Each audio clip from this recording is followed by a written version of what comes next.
Welcome back to How to Tickle Yourself. I'm your host, Duff McDonald, along with my co-host, Joey of Rockledge. Hello. Today, we bring you back to one of the most important topics in the history of mankind, Bob Dylan. Specifically, a massive and astounding and beautiful new book that is being published this month. It's called Bob Dylan, Mixing Up the Medicine. For anyone looking, I got it right here. It is a beautiful beast. This gem of a publication comes to us courtesy of Callaway Arts and Entertainment, and I believe the Bob Dylan Museum in Tulsa, Oklahoma. At more than 600 pages with over 1,100 photographs by 90 photographers and filmmakers, as well as 30 original essays by writers and artists, focusing on unseen treasures from the Dylan archive. The only thing this book is missing is something written by me, but we can always wait for the second edition. Seriously, though, I own a lot of Bob Dylan books, and there are a lot more that I don't own. And I can say uncategorically that this is the most ambitious, comprehensive, and beautifully constructed book ever published about the man. And today's guests, these two fine gentlemen, are who we have to thank for it, Mark Davidson and Parker Fishel. Mark is the curator of the Bob Dylan Archive and the director of archives and exhibitions for the Bob Dylan and Woody Guthrie Centers in Tulsa. Parker is an archivist who served as co-curator of the inaugural exhibitions at the Bob Dylan Center. His company, Americana Music Productions, helps artists and record labels preserve archives and share the stories within.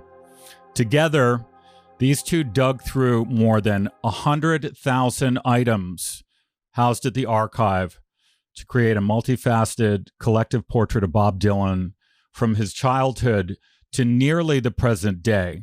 It is nothing short of a kaleidoscopic view of an entire era in American cultural history, and it is itself a beautiful work of art. Welcome to the show, guys. It is a thrill to have you. Thanks so much for having us. Thanks for having us.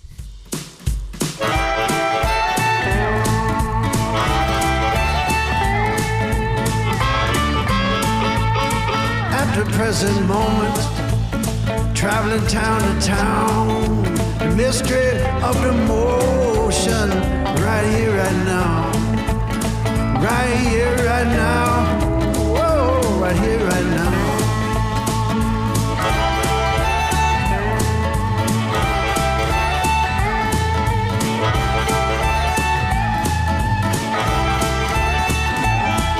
Let's get right to it. How did you do this? How long did it take? It's such a gigantic thing, but you nailed it.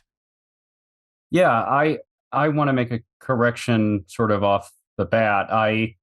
100,000 is a very low number. I remember one Saturday evening I spent looking for one particular Ken Regan shot that's in the book.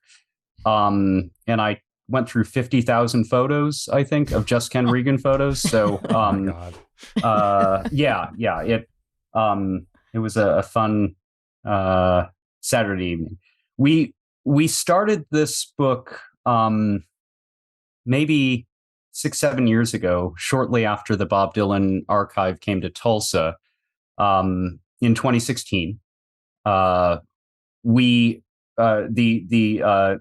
first curator of the Bob Dylan archive, Michael Chaikin, and his colleague, Robert Polito, who's a poet and professor at the New School in New York, started bringing people down to Tulsa to do public programming and to take a look in the archive and to choose an item from it and to create an essay. And that was sort of the loose idea behind the book.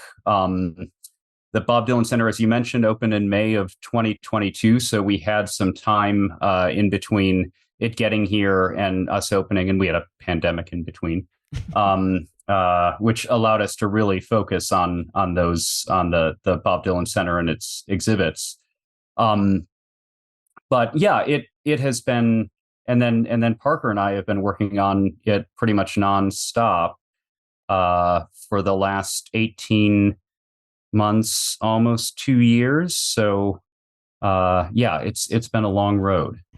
So what does 100,000, well, hundreds of thousands of items, what does it look like? Because I've been wondering since I saw the book, like was it organized in some particular way, or was it like going into your Aunt Edna's attic and like, just mucking around and looking for stuff?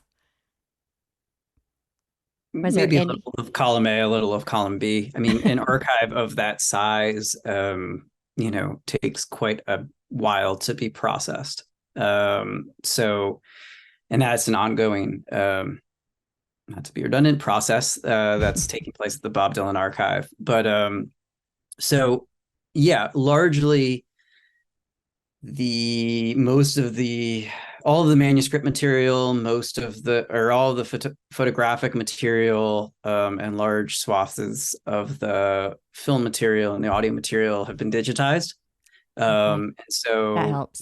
I'm based in Chicago. Mark is actually on the ground in Tulsa, but we have a digital archive through which, those assets are available to us. And, that was largely how we were able to collaborate throughout the pandemic on the center, which sort of served as, in many ways, a clarifying first pass for the book, which is obviously, expands upon what we were able to do in the center and does some tricks that we weren't not allowed, but able to do in the center. And then the center does obviously a whole multimedia component that we couldn't present in the book. So in many ways, they're very complementary, and you having been to the center and now got the book have gotten, the full experience. So when you're going through, there's so much great stuff, both at the center and in this book, obviously. And as I imagine myself, like you said, Mark, that I would end up holding some letter, right, written to Bob, and it would waste an hour because, as super fans. So how do you stay focused on the task at hand? Like, how do you get through so much? Do you have assistants? Do you have, and did you have like a running outline? Like, how'd you assemble the thing? You're muted. Mark, you're muted. Yes. Lots of caffeine. Yep. Yeah. Lots of caffeine, lots of evenings, weekends. We had a rough outline of what we wanted to do. And as Parker mentions, the Bob Dylan Center, our approach to that was, we didn't want to sort of create a shrine to Bob Dylan. We wanted to give something pretty much to everybody. The phrase that we've often used that we got from our lead design firm, Olson Kundig, is skimmers, swimmers, and divers. So those who didn't really know much about Bob Dylan, those who wanted to get a really good handle, and then the diehards who really wanted to dive deep.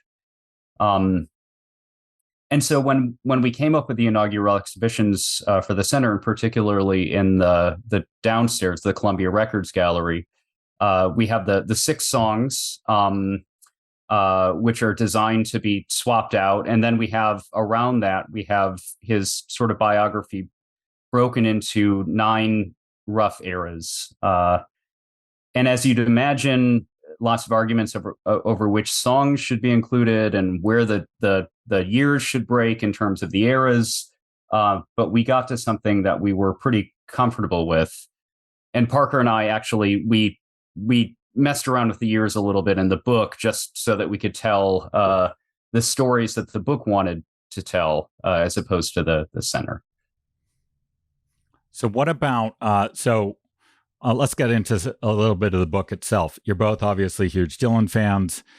Was there anything, and this question's to each of you, what is the most surprising thing you discovered that you didn't know before that revealed something to you about the man or the process or the music? For me, it's often the little details. and so I think, to speak both to your previous question and this one, I mean, we just kind of made like piles, collect like buckets of things that we were interested in, and eventually it was like, okay, this is cool to us. Is it interesting to anybody else? And you winnow it down, and then as you start to sort of winnow it down, you start to see the conversation amongst items, and you start to do that more of that deep diving that you're talking about. Like, how do you get through one page? Well, now we want to like dissect that page so we can figure out every referent, and if we have other things in the archive that are in conversation, with that piece. And so, those were often the most, I mean, there's a whole lot, like many sort of broad themes, but oftentimes it was the small things. One was, I was looking at a letter from Reuben Hurricane Carter, the wrongfully imprisoned boxer that Dylan famously wrote a song about, and actively sort of promoted his cause around the Rolling Thunder Review in 1975. And it's a letter from a little bit later from Reuben Hurricane Carter. And, it ends like right before the signature with something like, I know you're still out there searching, or something like that. And it caught my ear because in the Martin Scorsese documentary on the Rolling Thunder Review, there's an interview with Reuben Hurricane Carter from many years later, where he's like, Bob was like Sir Galahad. He was always out there searching for something, right? Like, and it connected, right? Like this wasn't an offhand remark that Reuben Hurricane Carter made at the time, or, it was like a real thing that had been a discussion of them. And in a way, maybe that's as inside as you get into, the world of Bob Dylan. And so I loved sort of the little moments like that, that sort of throughout the book that made a letter more than just an object, but something that could tell, a story. Another really brief one is my other favorite thing is so much was made to do when Dylan mentioned Alicia Keys in Thunder on the Mountain, and the track on the 2006 album Modern Times. And everyone was like, what's the story here? Blah, blah, blah. And, Dylan's explanation was like, I saw her at the Grammys. I met her at the Grammys, and, I was taken, with what she was doing. And early drafts of that, of which we sort of, found actually like reference not just Alicia Keys, but a specific album track, for that album that had come out around the time they met. I think it was Songs in the Key of Life, or no, wait, is that the, oh man, that's anyway.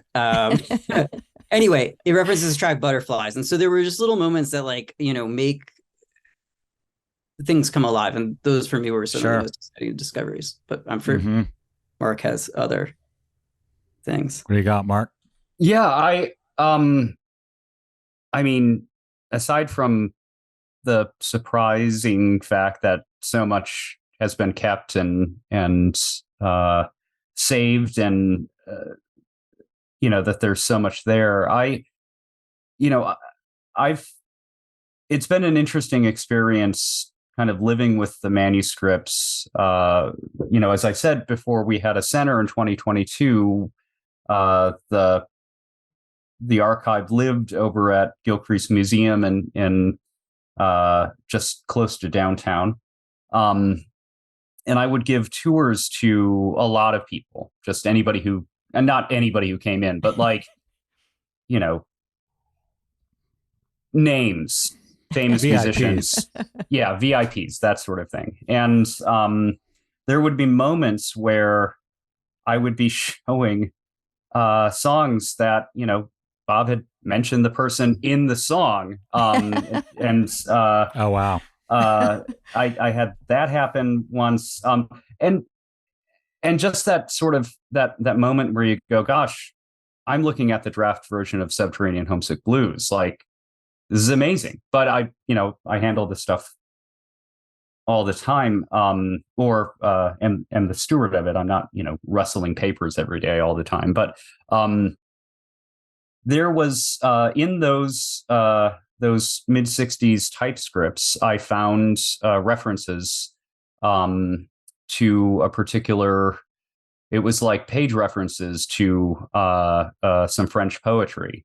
And I managed to sleuth out, pretty much the exact anthology of French poetry that he was looking at, based on the page numbers and the, year that they were, that this book was out. And I got confirmation recently through an email with somebody that they said, oh yeah, Van Ronk used to have this anthology of French poetry that Bob was obsessed with, and he was, constantly poring over it. And I was like, oh, amazing. So anyhow, it's all those fun discoveries when you really dive into a collection that rich. Yeah, I don't think that if you weren't a Dylan fan when you started this book, you would totally be one by the end. It's such a fascinating look into his life that it paints a picture of him as a human being. It's mind blowing. I think one of my favorite things was that they found a bunch of red letters that he wrote and never sent. Like he never had mailed them, went through and wrote this beautiful letter, and then it was still in the envelope and he had it. It's just kind of it's so sweet and beautiful. The whole thing. Duff described it perfectly. It's a beautiful beast. You know what memory you guys served up to me this morning? There's the page in there on the Supper Club concerts in New York City. And you're talking about people standing in line at Tower Records. I did that. I went to 2 of those shows, and it occurred to me this morning. I was like, wait, how the hell did I hear about that? Because it was pre-internet, right? Or very early. And I read about those shows in the New York Post on the weekend and knew to go get in line at Tower Records. I didn't go the night before. I went at 5:30 in the morning on the Monday. And we were 3/4 of the way around the whole entire giant block, but we made it in the end. I was panicking for 2 hours that they were going to run out of tickets before we got there.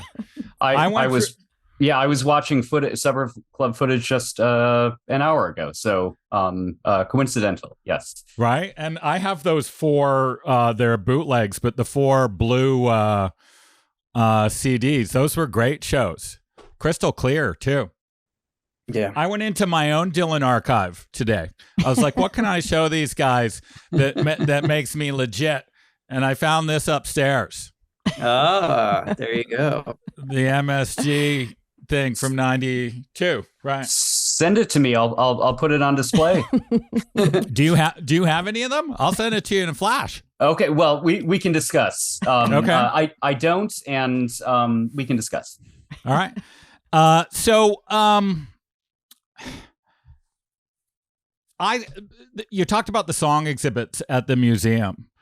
Those are one of the coolest immersive things I have ever seen in my life. Now, granted, I was interested, but the sort of combination of audio, video, physical, paper. I thought when I left the museum, and you said you're trying to give something to everybody.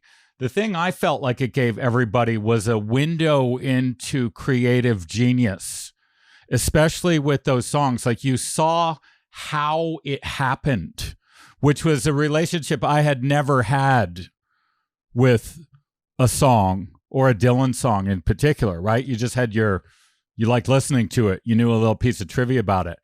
But I actually said at the time to a friend I was there with, I was like, I hope they swap these out because I'm coming back. What is the schedule? What's the turn on those? Well, we've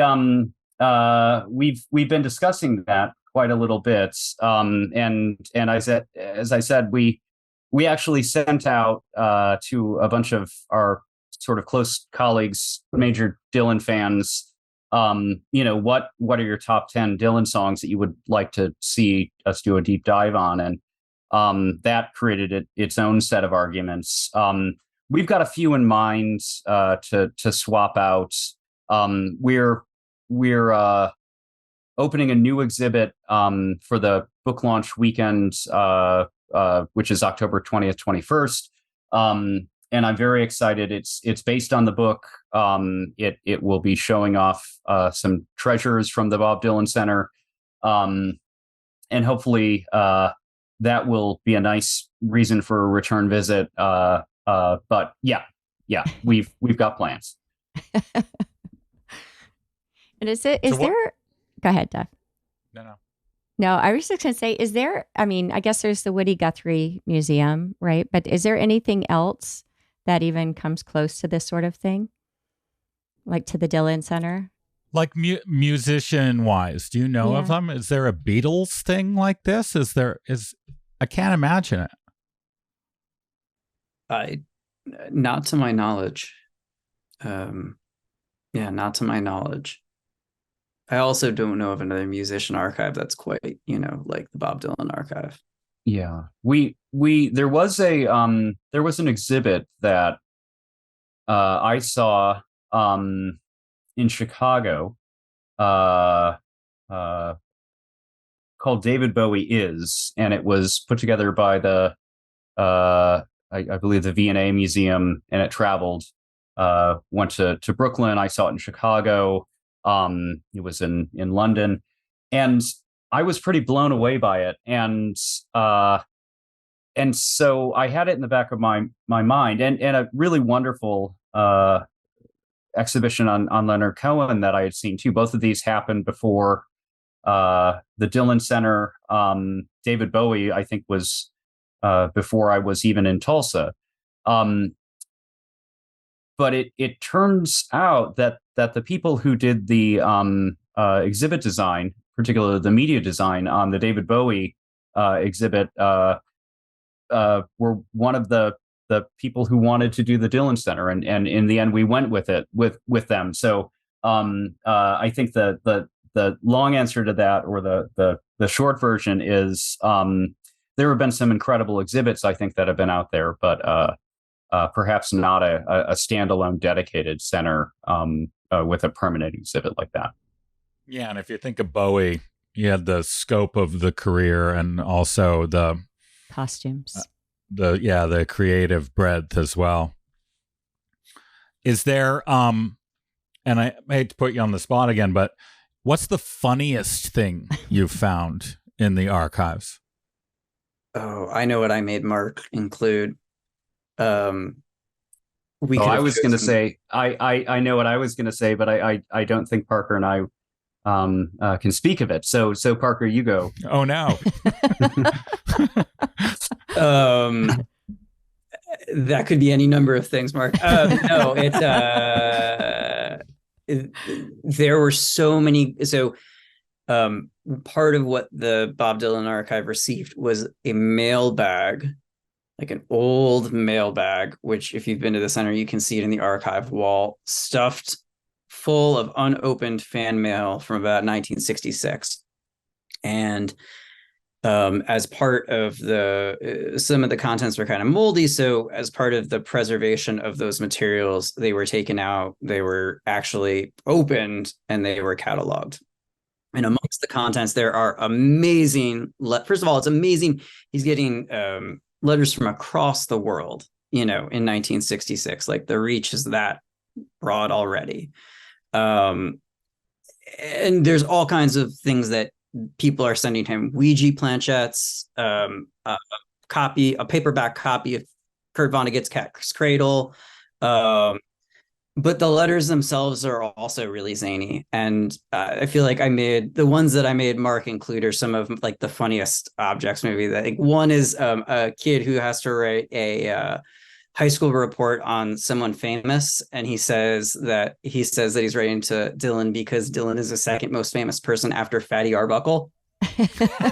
There's another young person who writes and wants to know if he P.S. do you like tuna fish sandwiches? Just, that was the teen culture. That was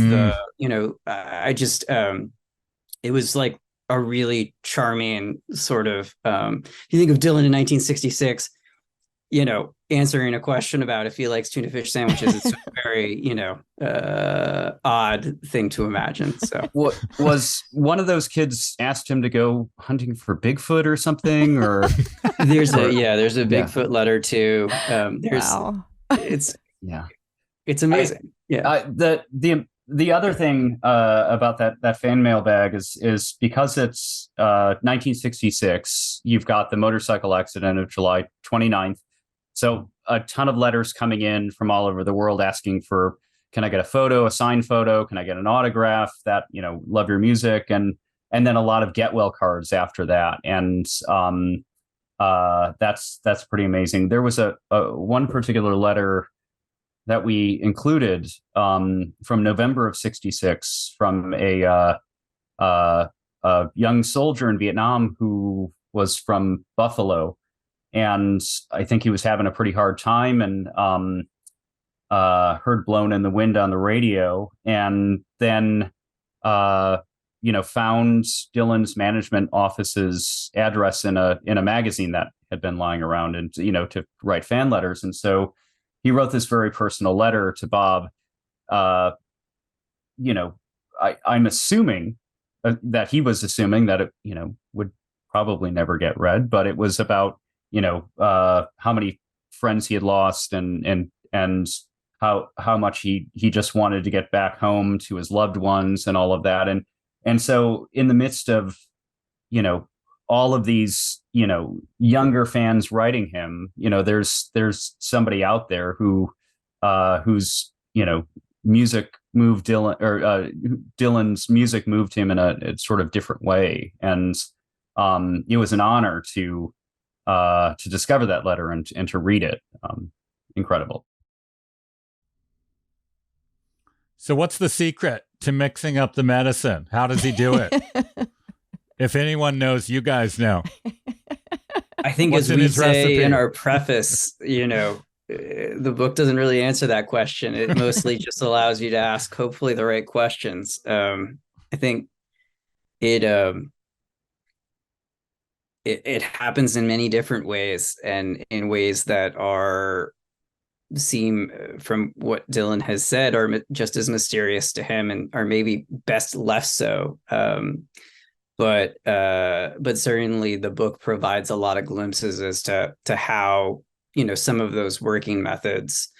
I think we've talked a lot. Mark and I have talked a lot about how when we talk about like genius, or an artist who's created at this level over 60 plus years, and is still creating work of the highest order, the labor that's involved tends to get flattened into that word genius, and we don't think about what goes into that. And so you can see just how much the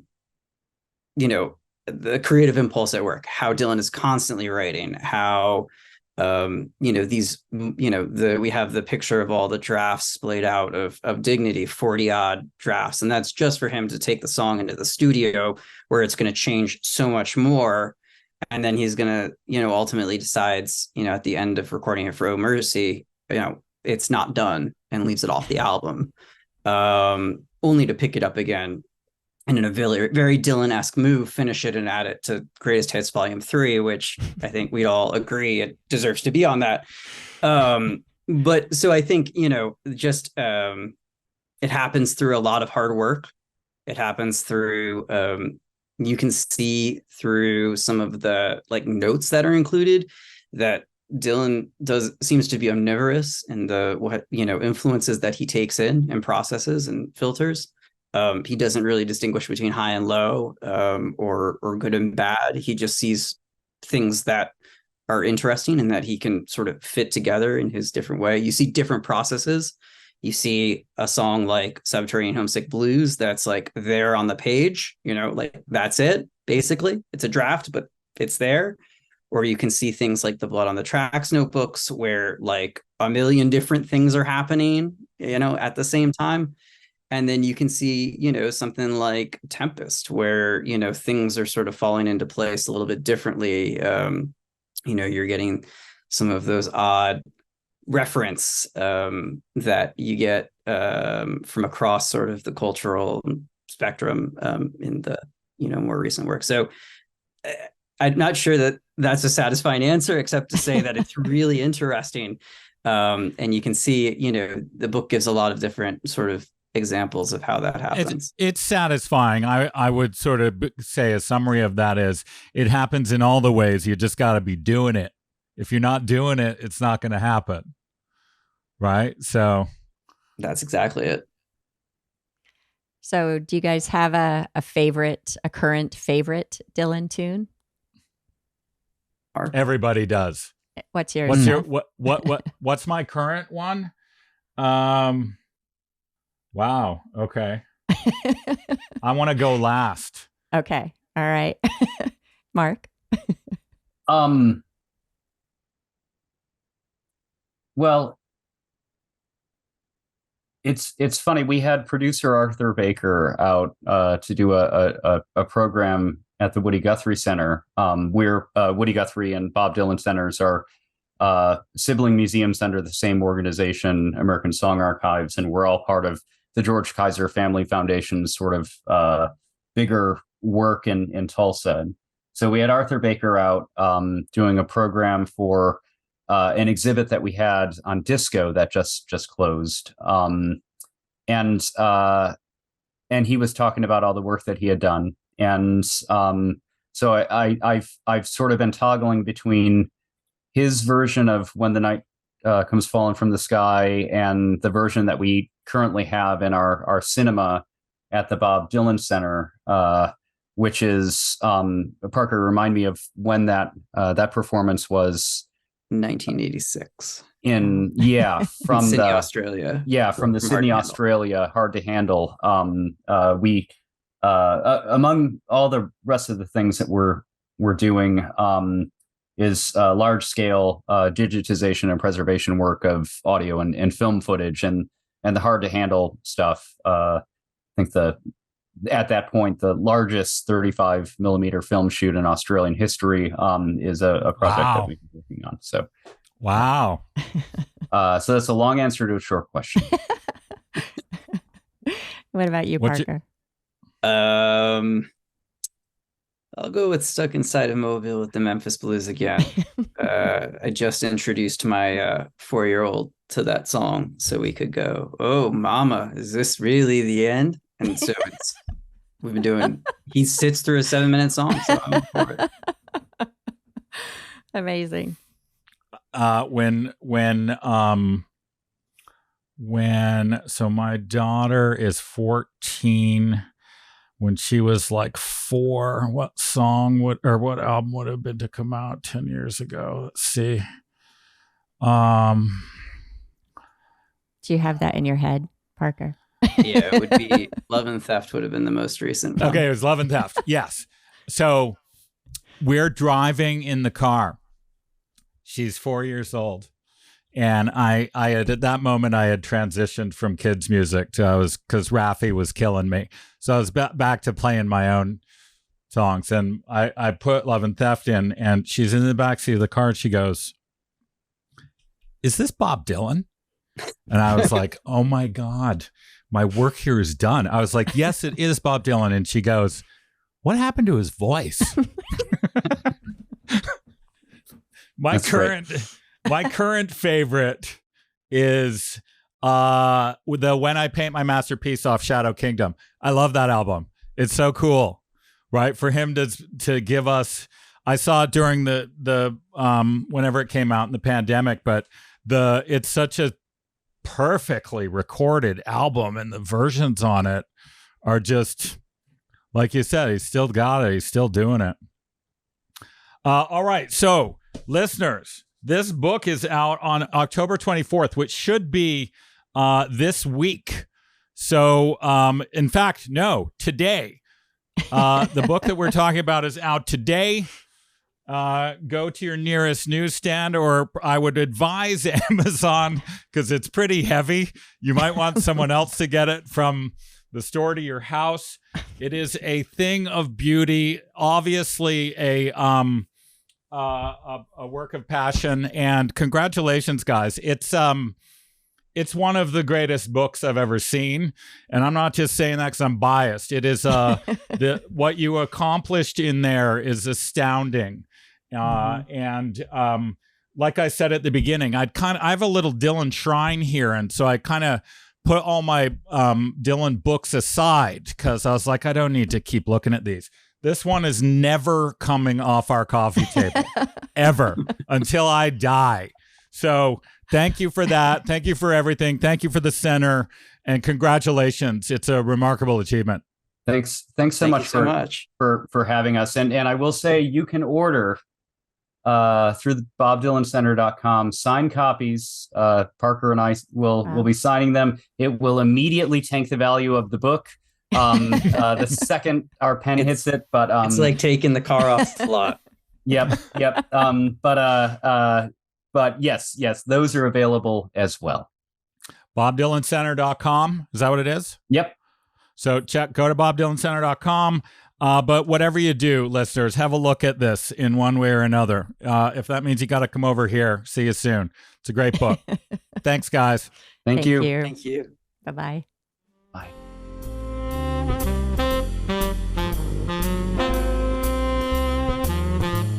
It's a beautiful piece. I feel like, I'm running the risk of losing listeners on this podcast from an over-concentration on Bob Dylan. But let me put it this way. If you're going to over-concentrate on Bob Dylan, this book is the way you want to do it, or the museum itself. It's in Tulsa. It's amazing. But the book is just... it's unbelievable. It really is. And I think you and I give two different perspectives because you are a super fan and I'm just a person on the street. And I find it completely fascinating too. I was just drinking my tea this morning and going through page by page, and it just blew me away. There's so much in there. It's amazing. I loved Parker's answer to what's your favorite or most surprising thing, where he said he was able to make connections between the Thunder on the Mountain, which mentioned Alicia Keys, and then he saw the thing, and then as a super fan of anyone, when something fills in the white space for you, it's one of the best feelings. Where a thing that you thought about or listened to or focused on so often, suddenly there's a new dash of color in that picture in your mind. And this book is doing it for me across the board. I said, it reminded me of the supper club thing. It's like, oh my God. And I remembered standing in line. Wow, those guys are talented. And I wish we lived closer to Tulsa. So, I've got one for you. It's not traditional. It's just in the spirit of Bob Dylan because he's coined so many great turns of phrase. It boggles the mind. And I just want to give you one from a movie that you and I recently watched called El Conde. And this seems like it could be out of a Bob Dylan song. Some guy was talking to someone about chasing him down, or I'll catch you. And he goes, I'll make you sweat like the horse of a bandit. So good. El Conde was really good. It's a great movie if anyone's listening. Sorry, Oscar, take that out.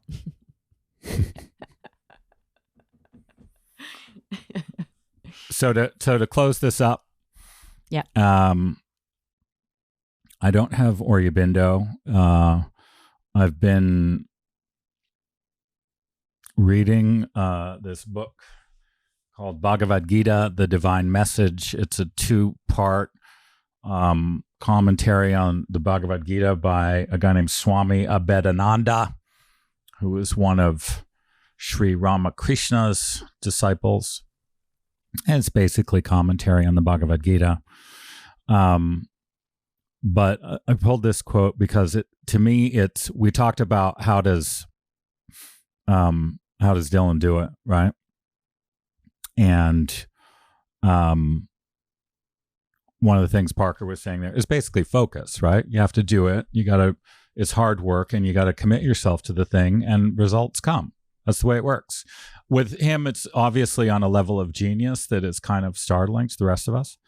But here it is. He says, when you sit in meditation and withdraw your mind entirely, you will know that you are not affected by any thought or idea.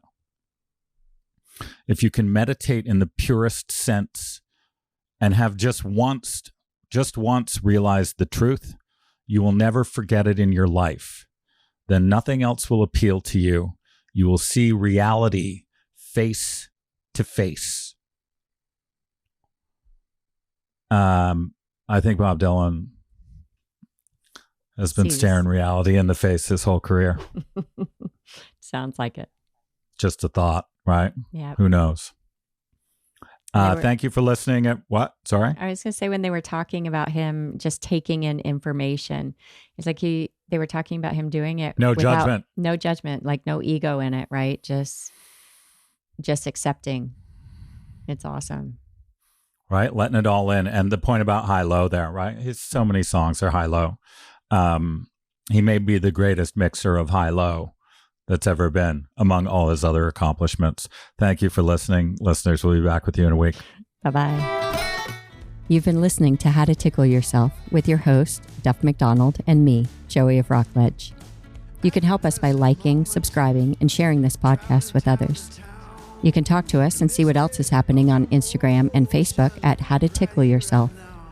This program was recorded in Studio B of the historic Rockledge Recording Studio. Right Here, Right Now, our original 16-part theme music, was written and recorded by the legendary Paul Reddick and Kyle Ferguson of the Sidemen, with Steve Mariner on bass and drums and in the mixing room. This podcast is produced and distributed by Storic Media. Our editor is Oscar Desiderio. Our producers are Kristen Verbitsky and Chuck Labella. For more information, visit storicmedia.com. That's STORIC media.com.